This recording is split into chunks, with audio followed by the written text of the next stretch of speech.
கிறிஸ்து நாமத்தினாலே உங்கள் அனுபவம் வரவேற்கிறேன். நானே வாசல், என் வழியை ஒருவன் உட்பிரவேசித்தால் அவன் ரட்சிக்கப்படுவான், அவன் உள்ளும் புறமும் மேய்ச்சலை கண்டிடுவான். ஆண்டவராகிய இயேசு கிறிஸ்து தான் அவர் வழியாக இருக்கிறார். ஒருவன் உட்பிரவேசித்தால் அவன் ரட்சிக்கப்படுவான், அவன் உள்ளும் புறமும் மேய்ச்சல் அடைவான். இந்த உலகத்தில் ரட்சிக்கப்படுவதற்கு இயேசுவின் நாமமே இல்லாமல் வேறு நாமம் இல்லை. ஏன்னா அந்த பூமியில் ரட்சிப்புன்றது ஆண்டவர் தான்.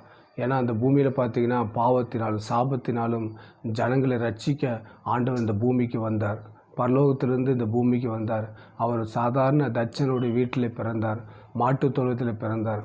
அவர் பார்த்திங்கன்னா நம்மை போல பாடு அனுபவித்து அவர் சேரக்கூடாத ஒளியில் வாசம் பண்ணுகிற தேவன். அவர் ராஜாதி ராஜா, கத்தாதி கத்தா, தேவாதி தேவன். அவர் நமக்காகவே இந்த பூமிக்கு வந்தார். அவர் நம்மைக்காகவே இந்த மனித சாயலை அவர் எடுத்துக்கொண்டார். அவர் மனிதன் நம்மளை காக்கும்படியாக இந்த மண்ணான சாயல், இந்த மனித சாயலை அவர் எடுத்துக்கொண்டு மனித அவதாரமாக 2000 வருடத்துக்கு முன்பதாக ஆண்டவராக இயேசு கிறிஸ்து இந்த பூமிக்கு பிறந்தார். அவர் நன்மை செய்கிறவராக சுற்றி திறந்தார்.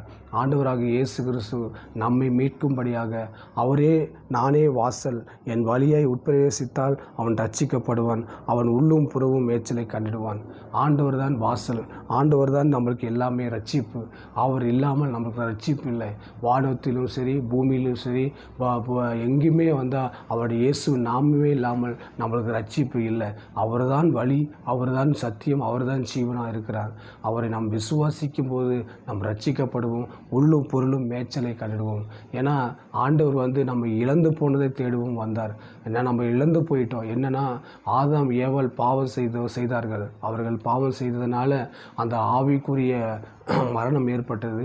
அவர்கள் பாவத்தில் பாவம் செய்து விட்டார்கள்.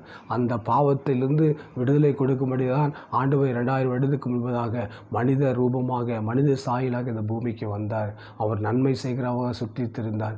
அவர் பார்த்திங்கன்னா நம்முடைய பாடுகளுக்காக அவர் சிலுவை சுமந்தார். அவர் பாடுகளை அனுபவித்தார். அவர் வேதனைப்பட்டார், துக்கப்பட்டார். இன்றைக்கு அவர் பார்த்திங்கன்னா அவர் நம்முடைய பாவங்களை சுமந்து தீர்த்திருக்கிறார். நம் பாவங்களிலிருந்தும் நம்முடைய சாபத்திலிருந்தும் ஆண்டவர் நம்மை விடுதலையாக்க அவர் கிருபை உள்ளவராக இருக்கிறார். இந்த நாளிலே உங்கள் பாவங்களை அறிக்கையிடுங்கள், மனம் திரும்புங்கள், ஆண்டவர் பக்கமாய் வாருங்கள். உங்களோட பாவங்களுக்கு அவர் இப்போ பரிகாரம், அவரே நம்மளுக்கு பரிகாரம் செய்தார். அவர் விலையேறப்பட்ட ரத்தத்தை நம்மளுக்கு கொடுத்துட்டார். அவருடைய விலையேறப்பட்ட ரத்தத்தினாலே நம்ம பாவங்கள் மன்னிக்கப்படுகிறது.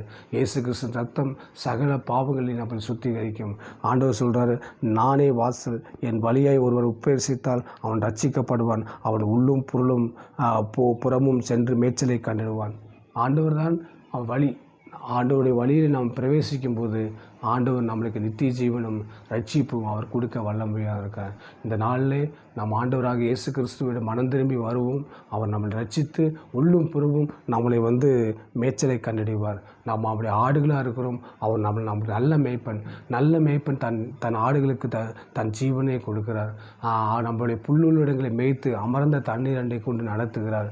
ஆமாங்க, நம்முடைய வாழ்க்கையில் அவர் புல்லுள்ள இடங்களை நம்மளை மேய்த்து அவர் நல்ல மேய்ப்பன். ஆண்டவராக இயேசு கிறிஸ்து நம்மளுக்கு நல்ல மேய்ப்பன். அவர் தான் நம்மளுக்கு தகப்பன். நம்மளை புல்லுள்ள இடங்களை மேய்த்து அமர்ந்த தண்ணீர் அண்டை நம்மை கொண்டு போய் சேர்ப்பார். அதனால் இன்றைக்கு மனம் திரும்பவும் ஆண்டவராக இயேசு கிறிஸ்துவையே இரட்சகராக ஏற்றுக்கொள்ளுங்கள். உங்கள் பாவங்களை சாபங்களை அவரை கழுவி உங்களை பரிசுத்தமாக்கி உங்களுக்கு சமாதானத்தை, சந்தோஷத்தை கொடுப்பார். உங்களை ஆசீர்வதிப்பார், பாதுகாப்பார். ஆமேன்.